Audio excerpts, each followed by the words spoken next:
ফেরেশতারা আল্লাহকে ডাক দিয়ে বলে, আল্লাহ, এই বান্দা ফজর নামাজ পড়ে নাই, তারপরেও নাস্তা খাই, আল্লাহ এই বান্দার খাবার কি বন্ধ করে দিব? আল্লাহ বলে, না না না না, আমার বান্দার খাবার বন্ধ করো না। ফেরেশতারা বলে, আল্লাহ, এই নিমুখ হারামি বান্দা আপনার হুকুম মানে না, নবীর সুন্নাত দিয়ে চলে না। আল্লাহ, আমরা কি তার খাবার বন্ধ করে দিব, তার রিজিক বন্ধ করে দিব? আল্লাহ বলে, না রে না না, যে বান্দা দুনিয়ার মহিমায় পড়ে, দুনিয়ার লোভ লালসায় পড়ে আমি আল্লাহকে ভুলে গেল, আজকে ভুলে গেল, সে হয়তো কালকে আমাকে আবার রাখবে, আমার কাছে ফিরে আসবে।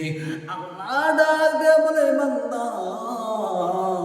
আমি আল্লাহ তোরে এমন কি দেই নাই, আমি আল্লাহ তোরে সব